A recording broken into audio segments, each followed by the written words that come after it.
I'm not even gonna hold you guys. The support has been crazy. We're at 265 subscribers. And counting. They give me the 300 before August. It was 250 by August. They get 300. Follow me on Twitter. You know what I'm saying. Follow me on my gaming channel, just Midnight 92. You know what I'm saying. And I'm so sorry for the wait. I'm sorry. Part 13 coming out right now. You feel me? Part 14, most likely the finale. Hopefully out next week. If it's not out next week, because I'm waiting for artwork. All right. I'll share that now. If it's not out by next week, because I'm waiting for some artwork. That being said, I'm gonna hop in. I hope you enjoy part 13 of What If Deku Became My Hero. I said that wrong. What If Deku was in Naruto? There we go. Y'all are good. Peace. Deku opens his eyes and is in a dark room. He knows that this room seems familiar. He touches the wound on his chest that he received from his fight with Kimamaru.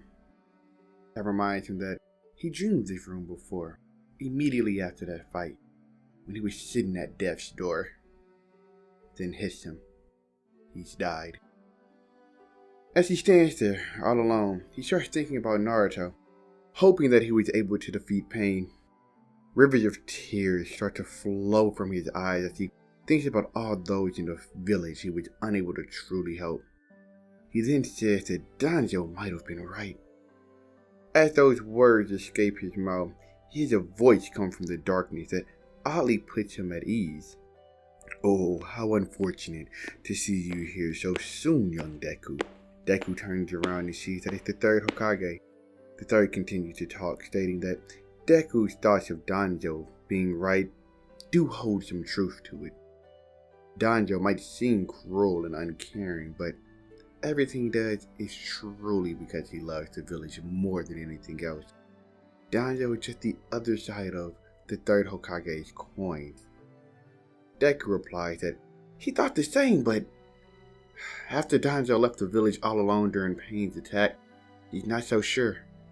Third said that Danzo most likely has trust that even after such an attack, the village would be strong enough to recover. If he thought it would do unfixable damage to the village, that he would do everything in his power to stop it. Deku just sits there silently. Third tells Deku not to judge Danzo too harshly and for Deku to stay close to Danzo's side, saying that Deku's natural light could be the only thing that helped the darkness from fully consuming Danzo.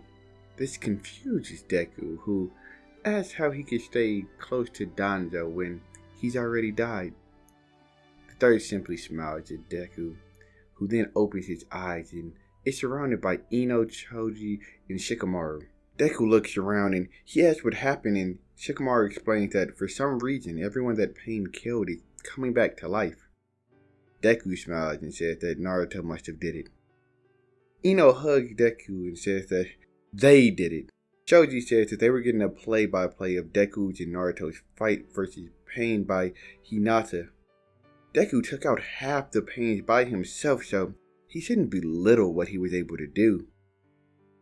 Deku then starts to look around even more and asks where Sakura and Kakashi were. Shikamaru said that Kakashi went to get Naruto and the rest of the village, including Sakura, are waiting to greet them when they return. Ino asks Deku if he wants to head there, and Deku tells him that he'll meet them there, but he has somewhere important to go first. Deku then heads to Danzo. Danzo says he's surprised to see Deku back so soon. Deku says that he'll trust Danzo since the third seem to trust him as well. And also, if Danzo does become Hokage, he'll need someone like Deku around. Danzo says that along with Naruto, Deku is currently a hero of Konoha, so he'll welcome him. Deku then leaves and runs to meet Naruto. When Deku finally reaches Naruto and the others, Sakura punches Deku in the gut. She says that she can't deal with how reckless him and Naruto are. Naruto laughs and says that she got him already. Kakashi looks at his students with a smile and just thinks about how much they've grown. Shortly afterward, like normal, Danzo becomes the temporary Hokage and officially makes Sasuke a rogue ninja. Kiba then comes around to tell Team 7 of the news. Naruto and Sakura both want to go directly to Danzo to talk to him about his choice, but Deku says that's not a good idea, and Kakashi agrees. He explains that Danzo already wants to keep Naruto confined and that arguing with him only provides Danzo with more reason. Sakura then looks at Deku with a serious face and asks him to tell them everything he knows about Danzo. She says Tsunade already told her that Danzo is training him. Deku's surprised. Not that she knows, but that she hasn't already asked him about it before. He tells her that he's unable to speak about Danzo in any real detail and reveals the curse mark on his tongue. He says that he had to get this mark on his tongue in order for Danzo to fully train him. Kakashi says he figured that's why Deku never spoke about his training with Danzo before. Later that day though, Deku, Sakura, and Naruto speak about what they can do about Sasuke. Deku says he truly wants to save Sasuke still, but given what happened the last time they met and the fact that he didn't return to the village even though he already killed Itachi and Orochimaru, might mean that it's too late. Sakura said that Deku seems to change even more since training with Danzo. Deku agrees that he probably has, but says that it's hard to think of any other reason why Sasuke wouldn't have returned by now.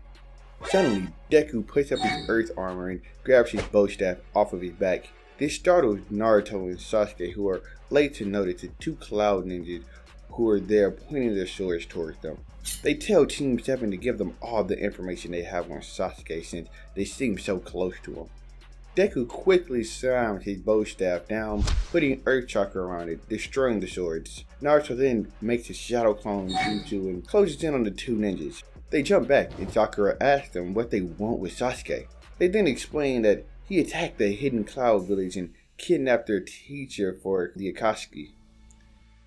Things play out pretty much like normal after this, with Naruto leaving with them, saying that he'll take care of it. But this time, Deku follows him and he hears Naruto offering to let them beat him up until all of their frustration is gone. As Karyu starts to beat on Naruto, Deku throws his bow staff down to the ground, surrounding it with wind chakra. He stands above them on the fence that sits behind them and tells them not to abuse Naruto's kindness. Omio tells Karu to stop, saying that Naruto won't sell out his friends and that they didn't come here to start a fight anyway. The Cloud Ninjas end up leaving like normal and Naruto and Deku head to Kakashi and Yamato. Naruto then tells them about his plan to speak to the Raikage to take off the hit on Sasuke. This is also where they realize that Madara is still most likely still alive. Kakashi asks Deku if he thinks he can find a way to contact Danzo and provide him with this intel. Deku says he knows a way to get a hold of him and he leaves. Deku then contacts Sai and gives him the information about Madara. Sai asks if Deku is holding back any other information and Deku just smiles and says that Sai just wouldn't understand. Deku then heads to Sakura and while he's going that way, he runs into Shikamaru. Shikamaru has a serious look on his face and Deku asks him what's wrong. Shikamaru says he'll get straight to the point and that since Sasuke is a rogue ninja now, that they're gonna have to kill him. Deku says that he hates to say it, but he agrees, saying that for the sake of the village, they can't allow Sasuke to roam free. He's already attacked another village, kidnapped the Raikage's brother, and joined the Akatsuki. If they don't go after him now, other villages will start to blame the Leaf. Deku asks if they've talked to Sakura yet, and Shikamaru tells him that they were heading that way now. Deku tells him that he'll handle it.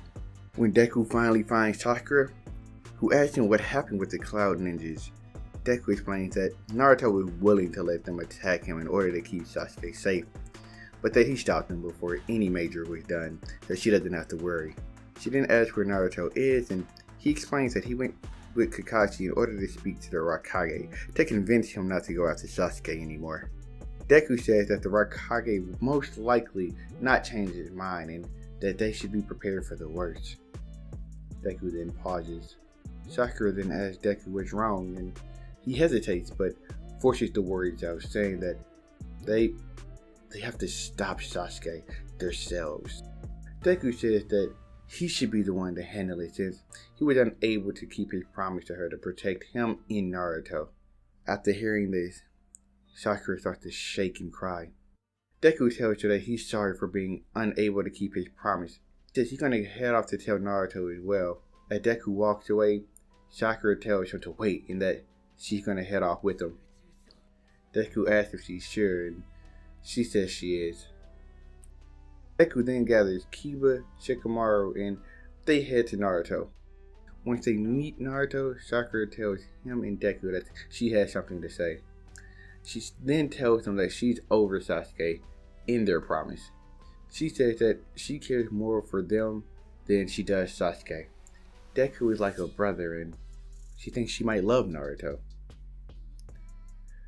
Naruto's reaction to this plays out pretty normally, saying that she's acting weird, and Deku then interferes, saying that they have something more important to talk about. Sakura then attempts to punch Deku in the gut, but Deku has his earth armor on to protect him.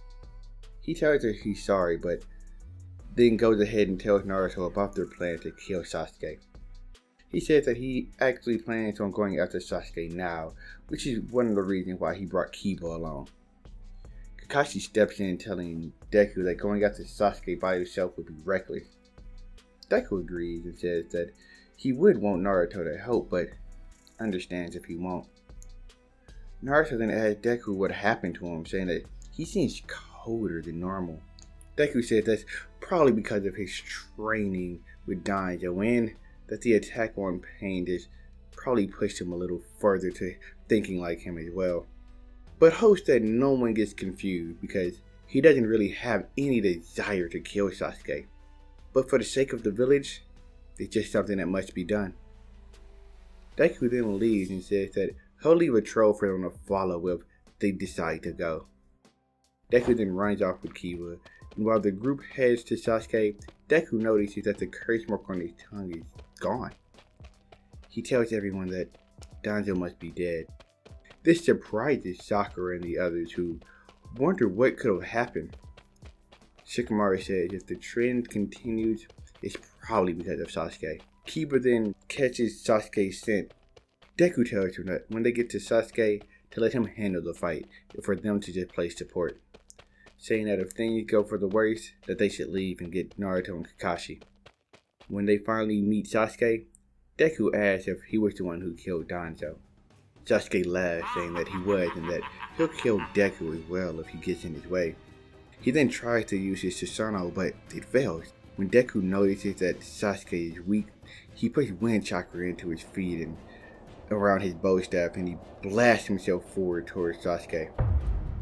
Sasuke is barely able to dodge it thanks to his Sharingan, but is badly cut by the wind. Deku then puts lava around his staff and starts to spin it around on top of his head, having the lava get thrown towards Sasuke. Sasuke barely managed to back up, dodging it some more, and Deku takes his time to run down on Sasuke, and he points his bow staff towards him.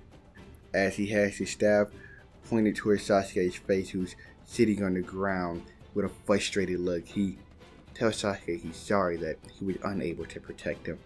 Sasuke then attempts to shoot a lightning blade at him, but Deku dodges it. Deku then swings his staff down at Sasuke, but Naruto runs in at the last moment and stops him. At this moment, Zetsu comes and also removes Sasuke from the area and calls Madara to come save them.